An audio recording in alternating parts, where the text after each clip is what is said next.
பாண்டவர்கள் வனவாசத்தில் இருந்த சமயத்தில் ஒரு நாள் கிருஷ்ணரின் மனைவி சத்தியபாமா எப்படி இந்த திரௌபதி 5 ஆண்களை கணவர்களாக மணந்து கொண்டு மகிழ்ச்சியுடன் வாய்கிறாள் என்று புரியாமல் தன் குழப்பத்திற்கு திரௌபதியிடம் பதில் கேட்க வேண்டும் என்று தன் கணவர் கிருஷ்ண பகவானிடம் சென்று, நான் திரௌபதியையும் பாண்டவர்களையும் நேரில் சந்திக்க விரும்புகிறேன். நீங்கள் அடுத்த முறை அவர்களை சந்திக்க செல்லும் போது என்னையும் தங்களுடன் அழைத்து செல்லுங்கள் என்று கேட்க, சத்தியபாமாவின் மனக்கணக்கு தெரிந்திருந்தும் எதையும் சத்தியபாமாவிடம் கேட்டுக்கொள்ளாமலும் தனக்கு அனைத்தும் தெரியும் என்பதை அவளிடம் காட்டிக்கொள்ளாமலும் சரி என்று சத்தியபாமாவை பாண்டவர்கள் வனவாசம் செய்து வரும் காட்டிற்கு அழைத்து சென்றார்.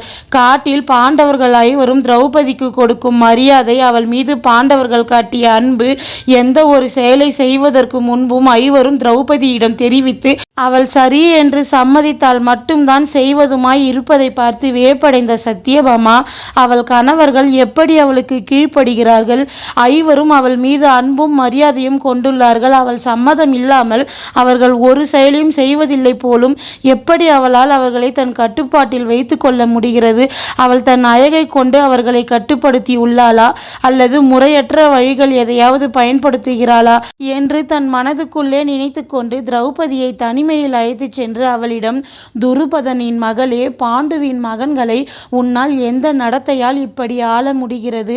அந்த மாவீரர்கள் வலிமையும் அழகும் கொண்ட லோக பாலகர்கள் போல் இருக்கிறார்கள்.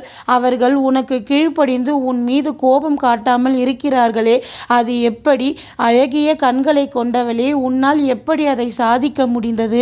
அழகான அம்சங்களை கொண்ட பாண்டவர்கள் எப்பொழுதும் உனக்கு கீழ்ப்படிந்து நடக்கிறார்கள். ஒவ்வொரு கணமும் விழிப்புடன் இருந்து உனது தேவைகளை அறிந்து செயல்படுகிறார்கள். இதை உன்னால் எப்படி சாதிக்க முடிந்தது? அந்த ரகசியத்தை என்னிடம் சொல். நீ அவர்களிடம் சத்தியம் வாங்கி அவர்களை அப்படி செயல்பட வைக்கிறாயா அல்லது மந்திரமா? உனது துறவரத்தின் பிரதிபலிப்பா அல்லது என்றும் மாறா இளமையுடன் இருக்கும் உனது தோற்றத்தை பயன்படுத்துகிறாயா அல்லது ஏதேனும் தனித்துவமான சூத்திரங்களையும் பிறப்பாராயணம் செய்து அவர்களுக்கு மருந்துகளாக கொடுக்கிறாயா? பாஞ்சாலத்தின் இளவரசியான கிருஷ்ணாவே, எனக்கு உனது அந்த தனித்துவத்தை சொல். என் கணவர் கிருஷ்ணர் எப்பொழுதும் எனக்கு கீழ்ப்படிந்திருக்கும்படி செயல்படுத்த அந்த ரகசியத்தை என்னிடம் சொல்லி என்று கேட்டாள்.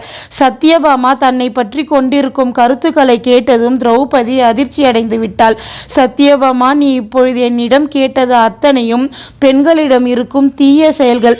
ஒரு பெண்ணே மற்ற பெண்ணை பொல்லாதவளாக பார்க்கப்படுவதற்கான காரணங்களை நான் உனக்கு என்னவென்று விளக்க முடியும். இருந்தும் பாண்டுவின் மகன்களிடம் நான் கடைபிடிக்கும் நடத்தையை பற்றி நான் சொல்கிறேன் கேள். ஒரு பொல்லாத பெண் செய்யும் எந்த ஒரு செயலையும் நான் செய்யவில்லை. மாயங்கள் கொண்ட கற்பனைகளை ஒதுக்கிவிட்டு என் ஆசையையும் கோபத்தையும் அடக்கி வைத்து கொண்டு அவர்கள் ஐவருக்கும் வேறு பெண்களுடன் தனி மனவாழ்வை அமைத்து கொள்ள விட்டேன். எனது பொறாமைகளை என் ஆழ்மனதில் கட்டுப்படுத்தி கொண்டு நான் அவர்களுக்கு செய்யும் சேவையில் எந்த ஒரு குறையும் இல்லாமல் அவர்கள் தங்களது மற்ற மனைவிகளிடம் சென்று வரும்போது நான் அவர்களின் வருகைக்காக பொறுமையுடன் காத்து கொண்டிருப்பேன். பொல்லாததையோ பொய்யானதையோ பேசாமல், வேறு ஆண்களை பார்க்காமல், ஒழுங்கினமாக நடக்காமல், எதற்கும் பயப்படாமல் என் இதயத்தின் எண்ணங்களை என் பார்வையில் வெளிப்படுத்தி இன்று குந்தியாக இருக்கும் உன் கணவனின் அத்தை பிரீதாவின் மகன்களுக்கு நான் குறிப்பறிந்து என் சேவைகளை செய்வேன். என் கணவர்கள் சாப்பிட்ட பிறகுதான் நான் சாப்பிடுவேன். அவர்கள் உறங்கிய பின் தான் நான் உறங்குவேன். அவர்கள் ஐவரும் குளிப்பதற்கு முன் நான் குளிக்க மாட்டேன். என் கணவனை தவிர்த்து வானுலகத்தைச் சேர்ந்தவன் கந்தர்வன் குபேரனை போல் ஆபரணங்களை அணிந்து வந்த செல்வந்தன் அகுலனை விட அதிக அளவில் மனதை வசீகரம் செய்யும் பேரழகன் என யாராக இருந்தாலும் என் கணவர்களை தவிர்த்து வேறு நபரை என் இதயம் ரசிப்பதில்லை. என் கணவர்கள் உணவு சேகரிக்க வேட்டைக்கு சென்று திரும்பினாலும், தகவல் சேகரிக்க நாட்டிற்கு சென்று திரும்பினாலும் அவர்கள் வரும் வரை உணவு நீர் உறக்கமின்றி அவர்களுக்காக காத்திருந்து அவர்கள் வந்ததும் அவசரமாக ஓடிச் சென்று என் கணவர்களை வரவேற்று அவர்களுக்கு அருந்த நீர் கொடுத்து அவர்கள் உறங்க படுக்கையை விரித்து அவர்கள் படுத்து உறங்கிய பின் தான் நான் நீர் அருந்திவிட்டு உறங்குவேன். அவர்கள் வரும் வரை நான் பச்சை தண்ணீர் கூட குடிக்காமல் பட்டினி கிடப்பேன். நான் ஒருபோதும் அவர்களுடன் கோபத்துடனோ அல்லது பதற்றத்துடனோ பேசியதில்லை. நான் ஒருபோதும் சத்தமாக சிரித்ததில்லை. என் கணவர்கள் வெளியே சென்றிருக்கும் நேரத்தில் நான் எதையும் செய்யாமல் இருப்பதை தவிர்த்து என்னை இணக்க இணக்கமாக வைத்துக்கொண்டு மனதிற்கு இன்பமளிக்கும் வனத்தின் மலர் தோட்டங்களுக்கு கூட செல்லாமல் வீட்டை விட்டு வெளியேறுவதும் இல்லை, வீட்டின் வாசலில் அமருவதும் இல்லை, எதிலும் அதிக ஆர்வத்துடன் ஈடுபட்டு செயல்படுவதும் இல்லை. என் கணவர்களுக்காக காத்திருப்பதிலேயே என் ஈடுபாடுகளை செயல்படுத்துவேன். என்னால் என் கணவர்களின் பிரிவை தாங்க முடியாது. வெகு நேரம் அவர்கள் எங்காவது செல்ல வேண்டி வந்தால் அவர்கள் திரும்பி வரும் வரை நான் என் மனதை அடக்கி தவம் இருப்பேன். என் மாமியார் குந்தியின் சொல்படி நடப்பேன். என் மாமியாரை உறக்கத்தில் கூட நான் தவறாக பேசியதில்லை. என் கணவர் தருமர் இந்திரபிரசத்தின் சக்கரவர்த்தியாக இருந்தபோது நான் அவருக்கு நிதி அமைச்சராக இருந்து அவருக்கு அரசியல் ஆலோசனைகளை கொடுத்து அவர் தன் கடமையை சிறப்பாக செயல்படுத்த உதவி புரிந்தேன். பாஞ்சாலத்தின் இளவரசியாக பிறந்தும் என் பசியை கட்டுப்படுத்தி வாய பழகினேன்.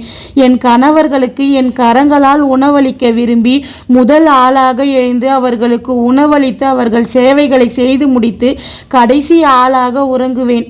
என் கணவர்களிடம் நான் எதையும் மறைத்ததில்லை. என் குழந்தைகளிடம் கூட நான் அவர்கள் இல்லாமல் தனிமையில் ரகசியமாக எதையும் பேச மாட்டேன். இப்படிப்பட்ட என் நடத்தைகளால் தான் நான் என் கணவர்களை என் மீது அதிக அன்பும் மரியாதையும் செலுத்தும்படியும் எந்த செயலிலும் என் சம்மதத்தை எதிர்பார்க்கும்படியும் வைக்கிறேன். ஒரு பெண் தன் முழு மனதாக கணவனுக்கு சேவையை குறிப்பறிந்து செயல்பட்டு கணவனின் துக்கத்தில் எந்த குறையும் சொல்லாமல் பங்கு கொண்டால் ஆண்கள் தங்கள் மனைவியை தேவதை போல் பார்த்து கொள்வார்கள் என்று சொன்னாள்.